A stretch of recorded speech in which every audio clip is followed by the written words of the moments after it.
I hope we are keeping you warm enough here in Dallas. Yeah.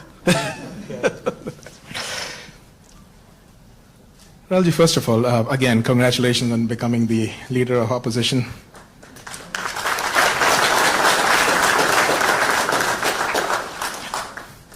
A few of my students came to me and they asked one simple question. It's like, what does his day-to-day as the leader of opposition look like?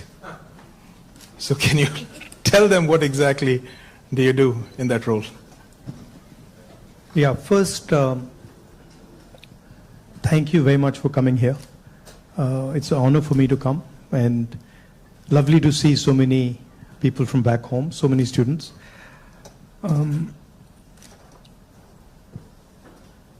See, opposition, at its heart, is the voice of people. So, if you have parliament, of course, there's a whole sequence of events that go on, but what you're generally thinking about is where and how can I raise issues of the people of India. And you're thinking from a individual perspective, and you're also thinking from a group perspective, you're thinking from a industry perspective, you're thinking from a farmer perspective, and the important thing is that you do it sensitively and after listening and understanding carefully. So very often,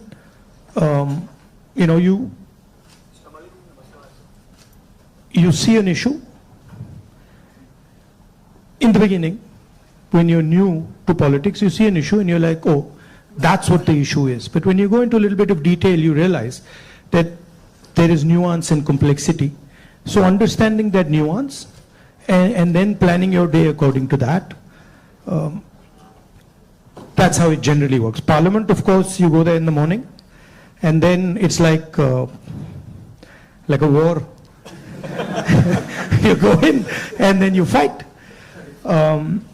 It's a pleasant war. It's reasonably fun at times. It can get nasty also, but it's a war of ideas, war of words, and we are trying to put our point of view across, and the government is trying to suppress our point of view. So that's how that works. And then there are a lot of people who come and see you, different types of people, party people,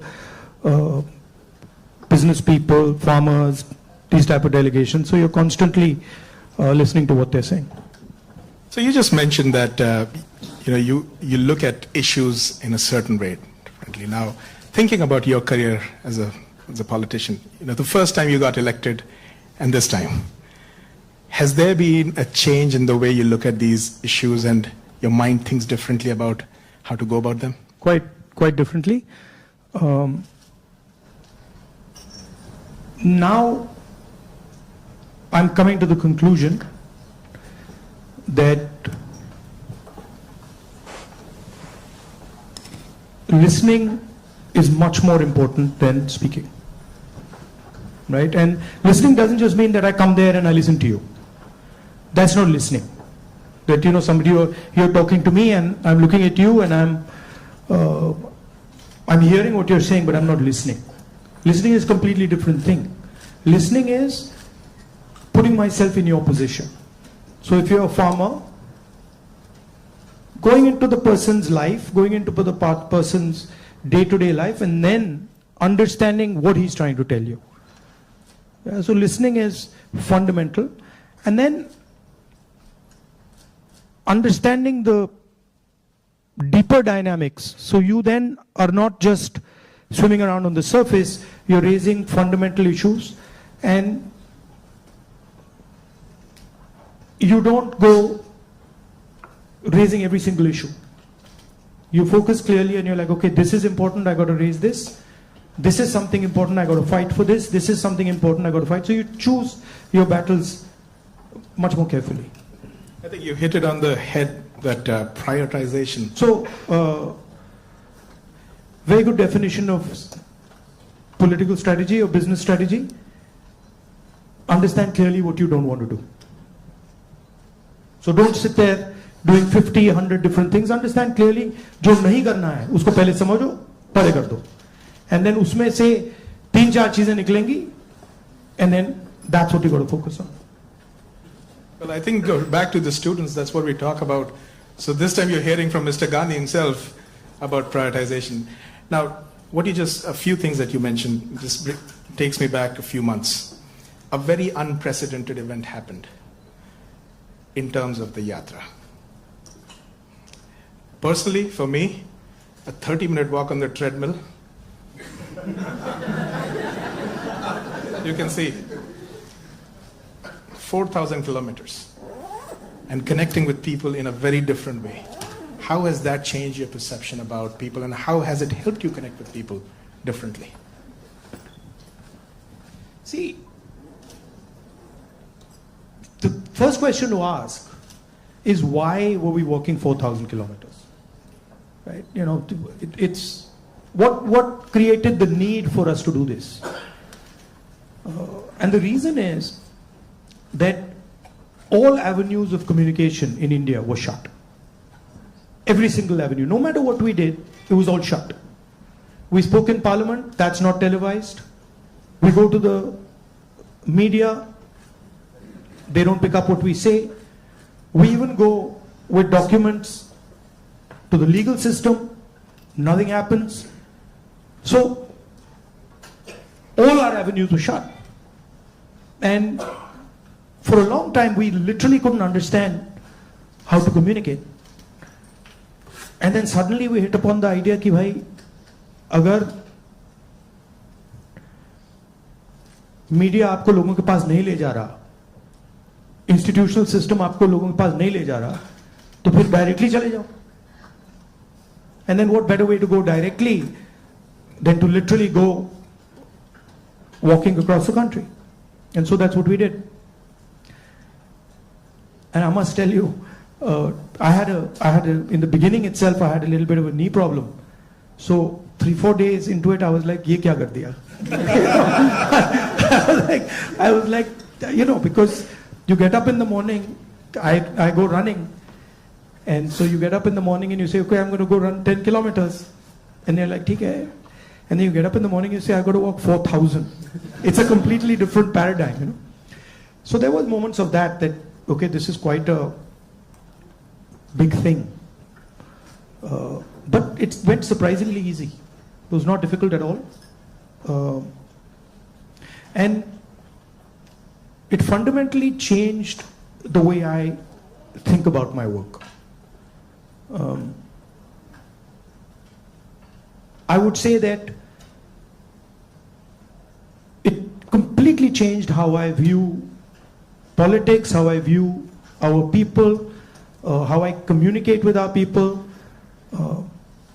how I listen to people, and not just me. There were many people involved in the yatra, and all of us. And to me, the most powerful thing that happened organically, on its own, we didn't actually do it, it just happened, was that we introduced, certainly for the first time in India, possibly for the first time in many, many countries, the idea of love in politics. And this seems strange, you know, it's a strange thing because you look at the political discourse in most countries and you will never find the word love in that discourse. It just doesn't exist anywhere. You'll find hatred, you'll find anger, you'll find unfairness, you'll find corruption, you'll find all these words. But you will never find the word love in the language. And the Bharat Jodo Yatra actually introduced that idea into the Indian political system. And it has amazed me how that idea has worked. So now when you reflect on the yatra, you think about, you know, some of the key moments that happened. Is there any like an aha moment that you want to share with us that you never expected it to happen, but it happened in a positive way? I'll tell you, what I realized, and many of you people who are in business school and other public facing spaces, I realized that actually when I was in the yatra was speaking on its own. So I realized that I was there, but pretty much everything that was coming out of my mouth was actually coming from the yatra, not for me. Right? So there was thousands of people, they were telling me things, it was going, I was listening to them, they were telling me things, and then their words were coming out of my mouth. So I was not communicating as Rahul. I was communicating as the yatra was communicating. And it took me a little while to figure this out, because first I was like, oh, I'm giving a speech. And I have this idea. And I'm going to say this. But then suddenly it started to occur to me that every single thing coming out of my mouth is actually things people have said to me. And the most beautiful example of this was this slogan that came, which is "Nafrat ke bazaar mein mohabbat ki dukaan khol rahe ho," right? Now you're clapping, but the slogan did not come, it was not my slogan, right? It was not even a slogan of the organizers. It was a guy who came, I saw him, and he was walking with us, and there was a rope which used to surround us, and he was trying to come in, and he couldn't come in. The police would beat him. So I saw him once there, then I saw him somewhere else. And then I told Alankar, who's standing there, I said, "Dekho, usko le aao." So anyway, Alankar went looking for him, he had disappeared. Then after some time he came out, he charged through the police, and then he pointed at me like that. And he said, "मैं जानता हूँ आप क्या कर रहे हो, मैं जानता हूँ आप क्या कर रहे हो." So I said, "क्या कर रहा हूँ?" He said, "आप नफरत के बाजार में मोहब्बत की दुकान खोल रहे हो." Right? So then I realized that this is not me. This is the sentiment of the crowd that is speaking. And so that would happen again and again. It would happen sometime. Once it happened when a woman came up to me, held my hand, is walking, and I could feel that something was wrong with the way she was holding my hand. So I said, "क्या हुआ?" She said, "वो मुझे मार रहा है." I said, "कौन मार रहा है?" He said, "मेरा पति मार रहा है." तो I said, "मतलब?" She said, "नहीं, वो अभी मुझे मार रहा था, मैं भाग के आई हूं." So I said, "तो क्या करूं?" तो I said, "पुलिस वालों को बताएं?" She said, "नहीं नहीं नहीं, पुलिस वालों को मत बताओ." I said, "क्यों?" She said, "और मारेगा." Now, that's a sentiment of thousands and thousands. I realize that's a sentiment of thousands and thousands of women. That they're being mistreated, they're being treated violently, but they can't say anything. It's hidden. Right? So now when I'm speaking to you right now, I'm saying these things to you, it's not me. It's that girl who's saying it to you. I just transmitted it. So that's the job, in my view, of a politician. Is to listen to sentiment, to understand sentiment deeply, and then to give it to other people. Right? Like I can see the faces here of the women versus the men. And when I'm saying that, I can see the faces of the women are different. They're reacting completely differently to what I said because they're understanding that. They're like, "Oh yeah, I've been through that before." Right? So that's the idea. The idea is not that Rahul Gandhi has some fantastic vision for the country and now he's going to project the vision to the country. The idea is, what is the country saying? What is the country feeling? Right? So in our system, I always used to wonder why this idea of sort of annihilation of the person. You know, if you look at Mahatma Gandhi, you see him in a sense destroying himself.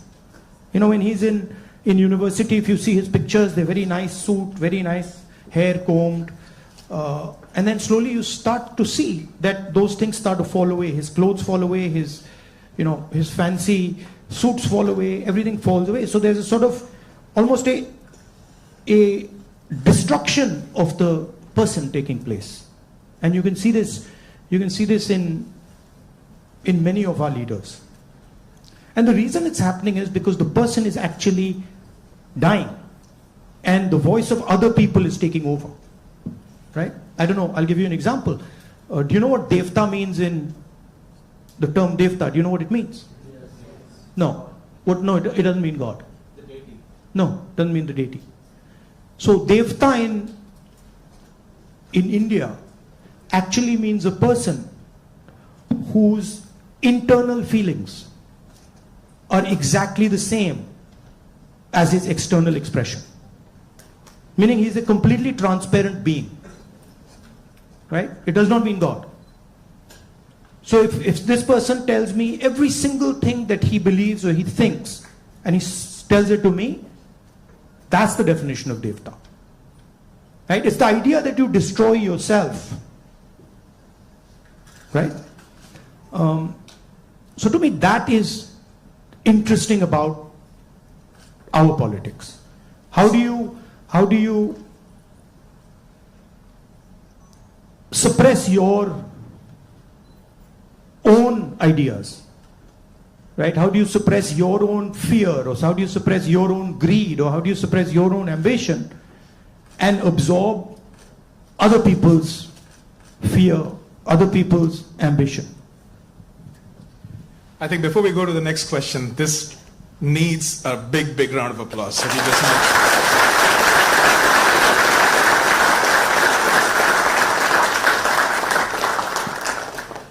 If you look at our big leaders, and historically, and you can see extreme, so you can see a Buddha who's extreme, you can see Bhagwan Ram, same thing, you can see Mahatma Gandhi. The basic idea is the destruction of the identity. The basic idea is the destruction. The basic idea is the destruction of the self, right? And listening to what others are saying. So to me, that's Indian politics. That's the heart of Indian politics, and that's what an Indian leader is. That's how an Indian leader is different than, say, an American leader. An American leader will say to you, listen, we got to go there. I'm going to take you there. Promised land, let's go. Indian leader attacks himself. Gandhi essentially attacked himself. Totally different concept. In some words, in some ways, Bharat Jodo Yatra was an attack on myself.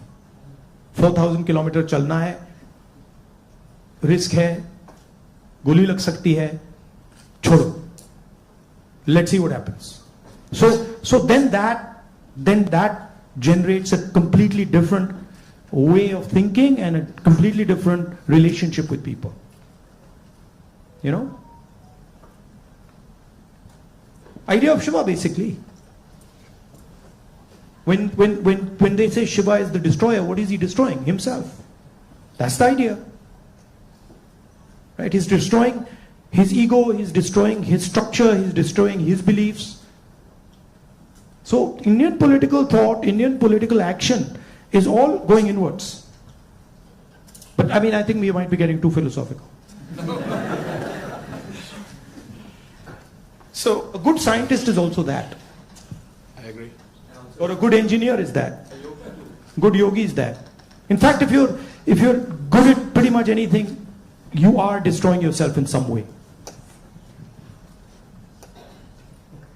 I need a pause for that. I need to pause. One of the important threads in this fabric that we talk about is the youth, and they have a very strong role to play. And especially when you look at US and India, and I see all the students that come in, one of the greatest joys for us here is to work with our students. They just energize us beyond limits. More than 300,000 of them are in the US. About 4,000 of them from India are here at UTD. Where do you see them playing a role in the large scheme of things that India is poised towards? These ambassadors who are sitting here, and of course there are some who have come before and are doing great things here in the US.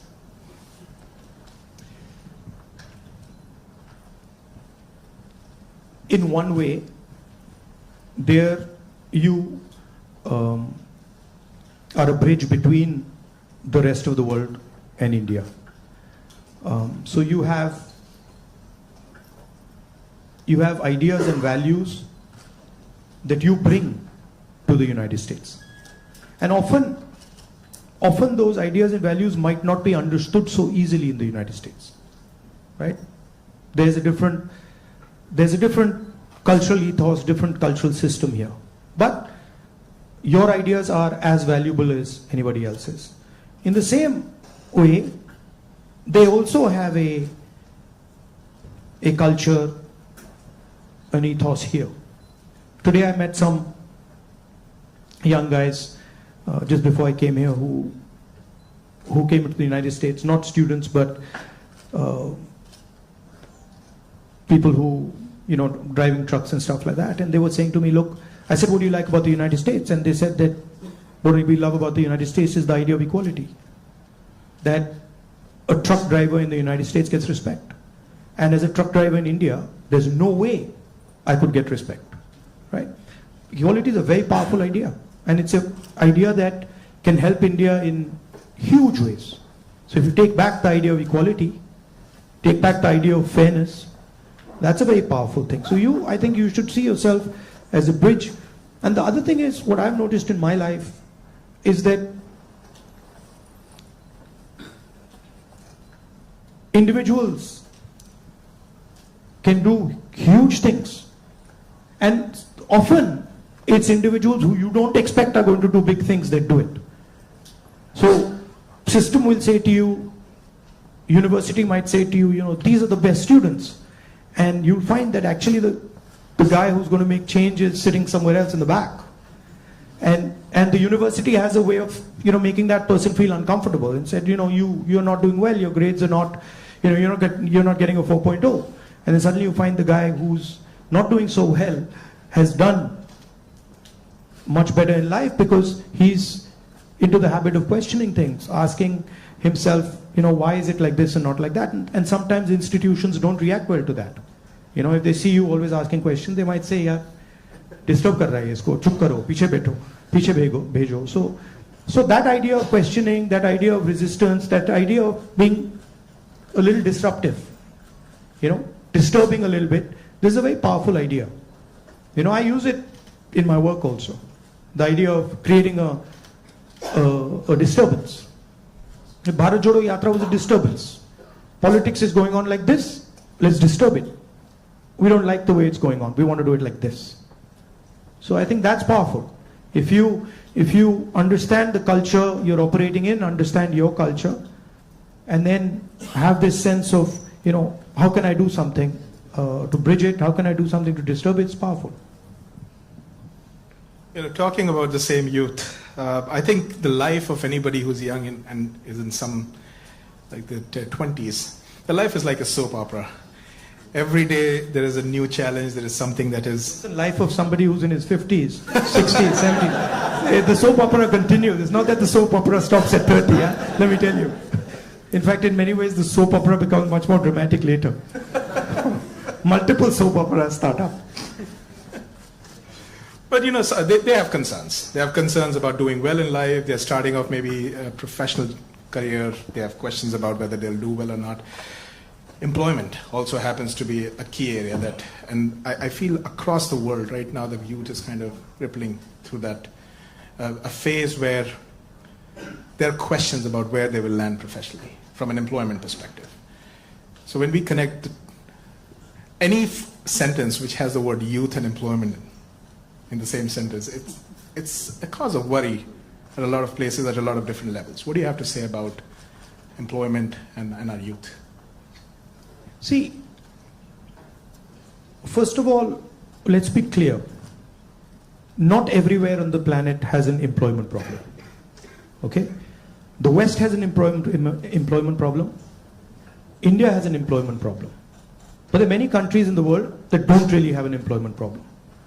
China certainly doesn't have an employment problem. Vietnam doesn't have an employment problem. So there are places on the planet that are not struggling with unemployment. There's a reason. If you look at the United States, in the 1940s, 50s, and 60s, they were the center of global production. Anything that was made, cars, washing machines, TVs, all made in the United States.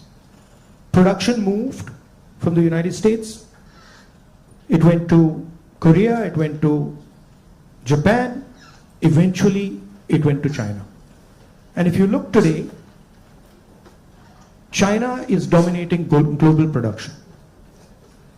You go to India, you look at the phones, you look at the furniture, you look at clothes, you'll see on the back, made in China.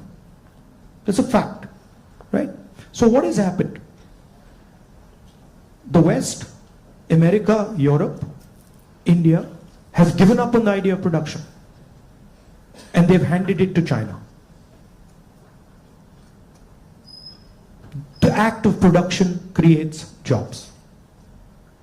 What we do, what the Americans do, what the West does, is we organize consumption. Okay? Uber is organizing consumption. Okay? Foxconn is organizing production. Mahindra organizes production. Bajaj organizes production. These are the guys who create the jobs. And that is the problem. You're never going to employ India using IT, using consumption. It's not going to happen.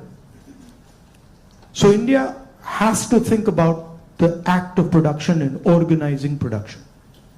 And India has to, it's not acceptable that India simply says, okay, manufacturing, what you call manufacturing or production is going to be the preserve of the Chinese, it's going to be the preserve of the Vietnamese, it's going to be the preserve of the Bangladeshis, right? Bangladesh completely outcompetes us in textiles. Regardless of the problems they're facing right now, they wiped us off. They wiped us clean in textiles, right? So we have to reimagine how to produce in a democratic environment. Until we do that, we will face high levels of unemployment. And frankly, it's not sustainable. So you're going to see that if we carry on down this path of forgetting about manufacturing, you're going to see massive social problems coming in India and in the United States and in Europe, right? The polarization of our politics is because of this. We're getting ready to ask a few questions from the audience. Can we have the runners with the mics? But while we do that, Rahulji, in this, what you just spoke about, that even if people are fine with the way their jobs are and they're secured, we have a new challenge in the name of AI. And there's a lot of fears around that AI is going to take jobs away. Do you feel so as well? Again, see, every time you get a new technology, the argument is made that it's going to take jobs away, right? When computers first came, it's going to take jobs away. When calculators first came, it's going to take jobs away. ATMs came, it's going to take jobs away. Okay, this is a fact. Now, what happens is, it does take jobs away from some people and then transfers them to other people, right? So, I'm not of the view that jobs will vanish, but different type of jobs will be created and different types of systems will benefit more or less, right? I think, for example, the IT industry in India is going to have a real big serious problem because of AI. But I don't really think a Bajaj making scooters is going to have such a big problem, right? So it's going to hit different people differently.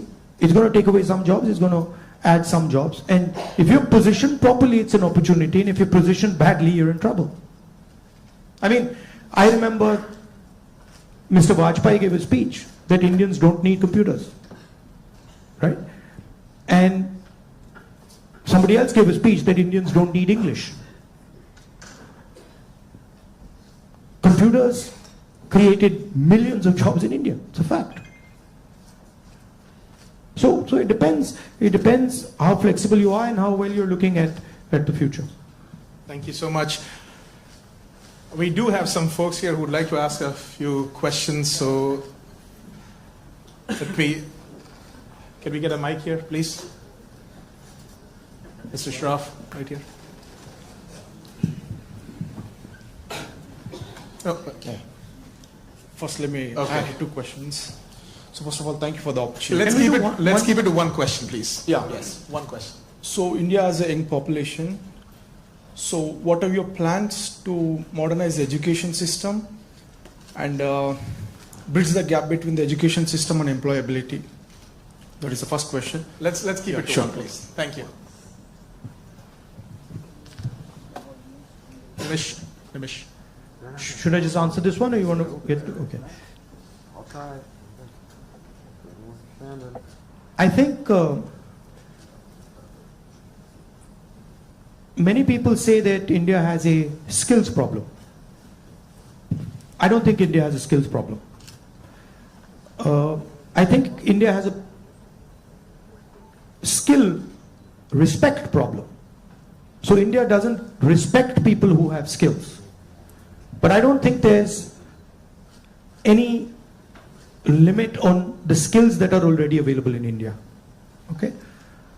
Second, our education system doesn't connect with the business system. So you have a business system that is operating on its own, and you have a sort of ivory tower education system. And the education system in no way connects deeply with the skill structure of India. So I think bridging that gap, linking those two systems of skill and the education system, vocational training, I think is fundamental. I think currently huge problem in the education system is the ideological capture. So, feeding ideology through the education system. Most of our vice chancellors today are placed by the RSS. It's an organization that has a very particular perspective on life, on history, on the future. That's really damaging. Having one organization that is placing all its people in our education system, I think that's damaging. So ensuring that people who run our education system are independent, are not, ideological, or are not committed to sort of a particular way of thinking, I think is important. Thank you. Dr. Gupta. Rahulji, I have a question. What's your vision of creating growth in the industry, manufacturing? No, I don't see. Again, what I think is not as important as what the large mass of Indian people think, right? One problem that you simply cannot solve if you continue on the direction we're on is giving our blue-collar workers jobs. You simply, if you carry on this road, you simply cannot do that, right? The only way you're going to give our large mass of people jobs is if you start producing things, if you start manufacturing.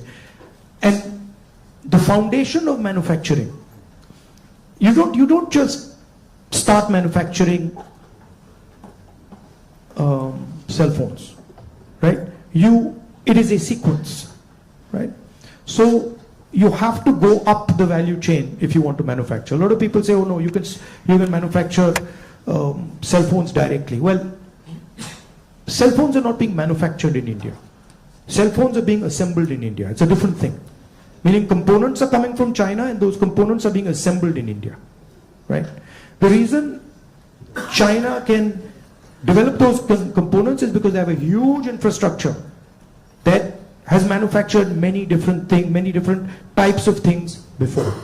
So you cannot get away from from that basic stuff. And I think you have to have a vision for production. For example, our GST is designed against production. It rewards consumption, it punishes production. States that produce are harmed, right? Large monopolies, huge monopolies, harm production, right? They influence the policy regime so that players cannot produce. So these are some of the things that you would have to look at if you want India to start producing. I'm convinced India can produce with no problem. I'm convinced that India can take on China if you start aligning the country for production and if you start respecting skills. I'm absolutely convinced of it. And states like Tamil Nadu have already shown it. Right? It's not that Indian states have not done it. Pune has shown it, Maharashtra has shown it, Tamil Nadu has shown it, Karnataka to an extent has shown it. Right? So it is being done. But it's not being done at the scale and with the coordination that it needs to be done. I'll give you an example. You take any district in India, you will find that there is a historical network that produces there. You go to Moradabad, you will find brass, right? You go to Mirzapur, you will find carpets. You go to Bellary, you will find jeans. So each district has a traditional network of production. Now, how much support are those people getting? You want to create a brass industry, create it in Moradabad. Open the banks to them, infuse technology, support them, and I guarantee you, they will take on China. Right? And you can do it in every district. You support the Bellary jeans industry, you put in a couple 100 crores into that thing, you open the doors of banks to them, I guarantee you they'll get to work. Right? But currently, I mean, a simple statistic, 16 lakh crore rupees of bank loans have been forgiven to 25 people. 25 people. Right? Do you realize how many industries you could set up with that? And they've just been forgiven. Right? When we forgive farm loans and we say, okay, we're going to forgive 70,000 crores for all India's farmers, the press suddenly jumps up and down. And 16 lakh crores have been forgiven without a word. And whose money is it? It's taxpayers' money. Where's it come from? It's come from your pockets. So why should 20 people get this massive free gift? Why should one person, suddenly have all the ports, all the airports, all the defense contracts? What is happening when you do that? You're taking away money from people. Instead of having one business that, runs all the airports in the country and one business that runs all the ports, you could have 10, 15, 20. Right? So it's all destruction of economic activity. Thank you. We can take something on this side. Can we have the mic? Can we please have the mic here?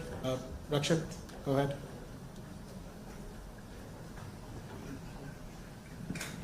Hello, Rahulji. My name is Rakshit. First of all, thank you so much for being here. We feel so privileged.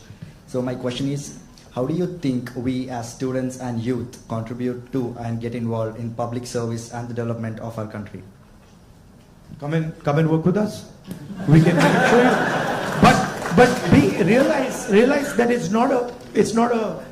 neither is it easy, and it's not fun all the time.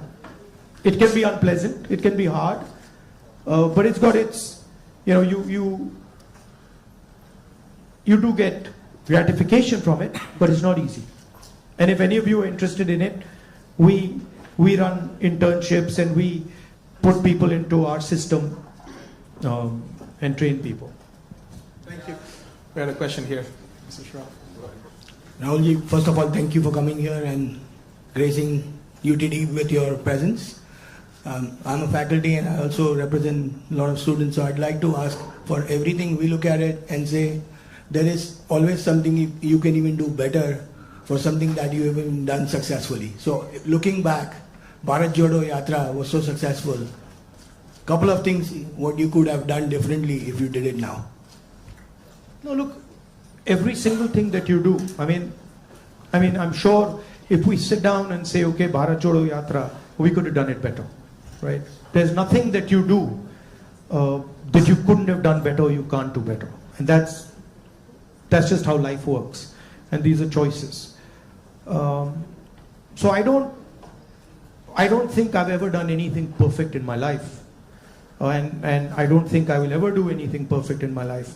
But it's a learning experience, right? So you start off, you try something, doesn't work, you do it again, and then it works. Yeah. Thank you. Take another question. One thing that I didn't think was important, because of something my father said to me once, which is strange, which turns out is quite important, which is that once my father told me, look, if you work properly, you don't need to tell anybody about it. Work speaks for itself. But it's actually not true. It's a strange thing, it's not true. You've got to communicate it.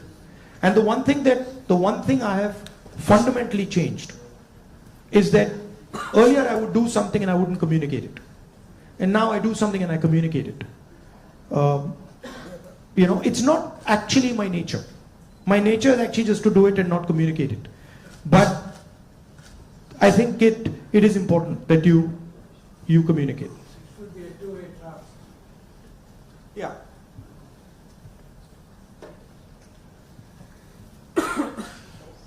All right. Yes, let's go there. Can we have the mic? My eyes feel like a lot of machine right now. I'm trying to pick up which one I see.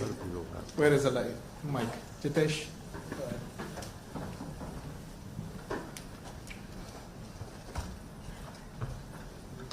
Thank you, Rahulji.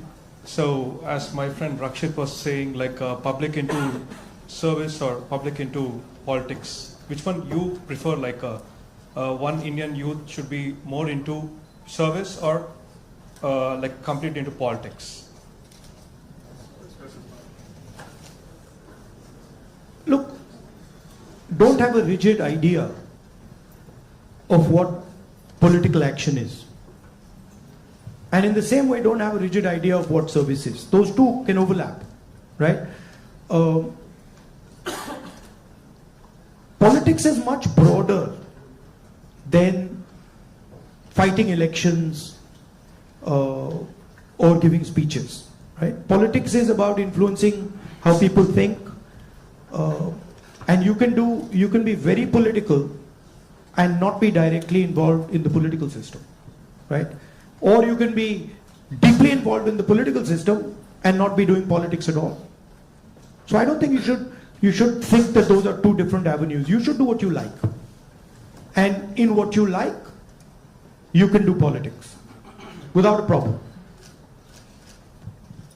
I think we have time for another couple of questions, right? So, Dr. Mehrotra, can we have the mic here, please?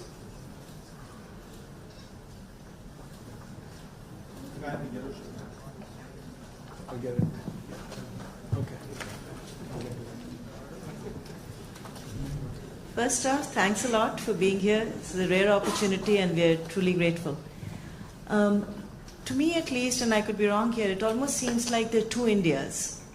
One that is reaping the benefits of the growth that we see, and then one that's being kind of bypassed. There's still unacceptably high number of people living in abject poverty who don't even have access to the very basic of quality education. What vision do you have to ensure that this India that's kind of been cut off at least gets some benefits, and that it's a little more equitable, the benefits of India's economic growth? There are clearly two Indias. And very small percentage of people, very small percentage of people benefit from India. The vast majority of people don't benefit from it. And if anybody talks about building a country, talks about progress, you simply cannot ignore this fact, right? If you look at our institutions, our businesses, our legal system, anywhere, you will find that it's captured by a very, very small percentage of people. Now, one of the things that I keep saying is that in the 21st century, you need data. And you need to understand the extent of this capture. I think when people actually understand the extent of this capture, they will be shocked, right? And so, for example, the idea of a caste census is a way of shining the light on this capture, right? It amazes me when people say, oh, there shouldn't be a caste census. It's like saying his leg is broken and there shouldn't be an X-ray. Why not, right? What's the problem? What's the problem with an X-ray? Second thing is the issue of skill, right? You've heard of the Eklavya story? You've heard of the Eklavya story? Yes. If you want to pin down what is happening in India, it is millions and millions of Eklavya stories every single day. The people with skill, their thumbs are being cut off. They're not being allowed to operate. They're not being allowed to thrive. And it's happening across the board.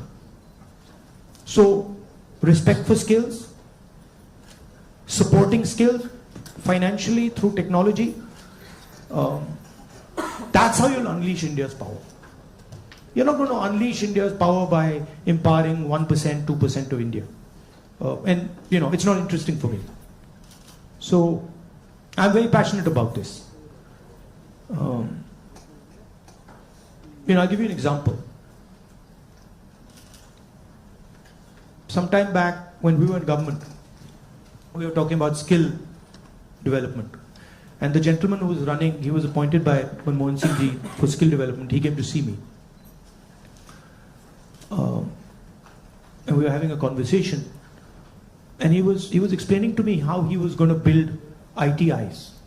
And he was going to put trainers inside ITIs. For plumbing, for hair cutting, for carpentry, for stuff like that. And I was listening to him. And I asked him a question.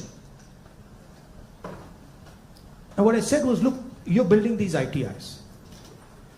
And I gave him an example. I said, let's say you want to train 1 million barbers. Now in your model, what you're going to do is you're going to have these ITIs, whatever, 1,000 of them across the country, and you'll train these barbers. But that's not where the barbers' skills lie. That ITI is not where the barbers' skills are. The barbers' skills are with the barbers.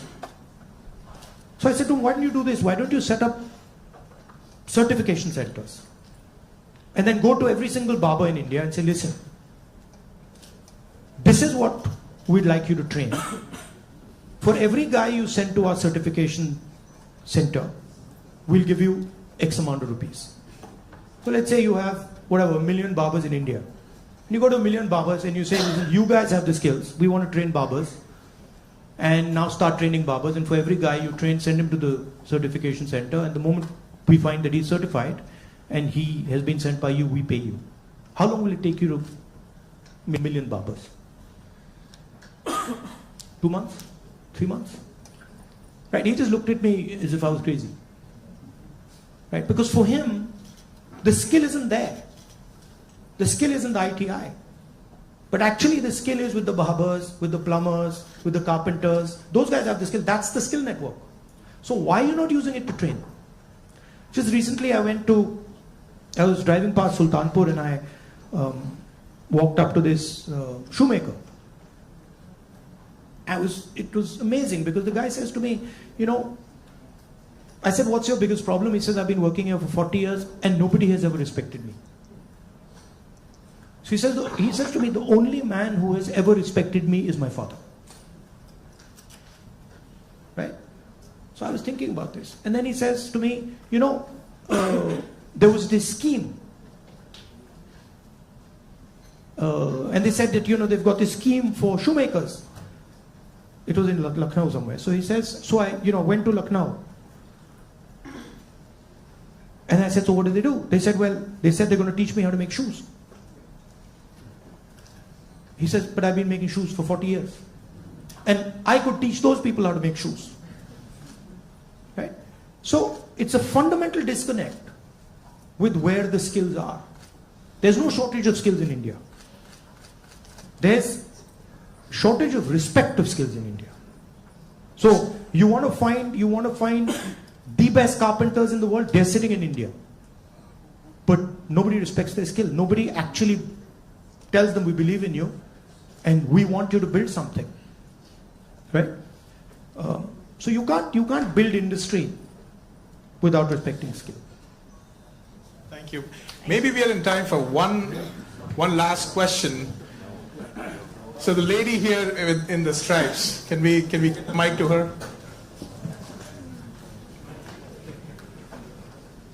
And I request our ISA officers to come on this side, please, on the stage, while we do that. Go ahead. So as we all know, the female labor participation in India is quite abysmally low, and no country can ever progress or become developed with only 50% of their population working. So what would Mr. Gandhi's plan be for increasing our labor participation of women? It's not just labor participation. It starts with a bad attitude that Indian males have towards women. And I don't mean every single Indian male, but a large number of Indian males' attitudes towards women is just, it's ridiculous, right? So it starts there. And it's a particular way of thinking about women. And you see it, we see it in the political system, we see it in the business system, we see it everywhere. So I'm very big, number one, on political participation of women.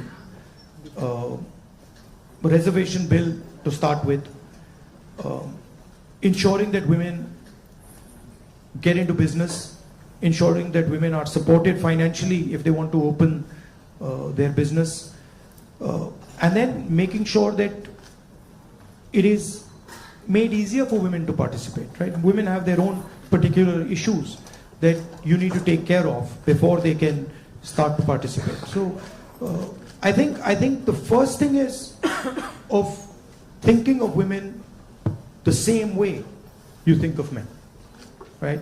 That they can do anything men can do, if not better, and that they are equal and better in many, many things.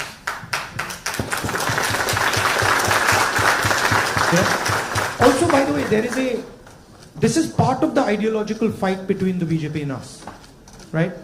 The BJP and the RSS believe that women should be restricted to a particular role.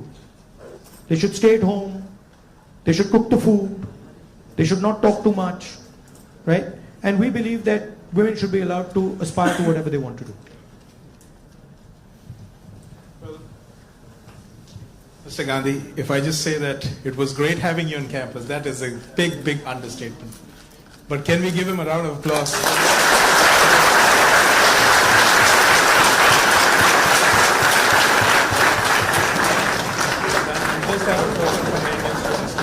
All right, at this point, folks, let's be in our places. Mr. Gandhi, once he exits the room, we can all, in an orderly fashion leave. But I would like a few of our ISA officers here, who are the organizers for the event, to just present a token to Mr. Gandhi here.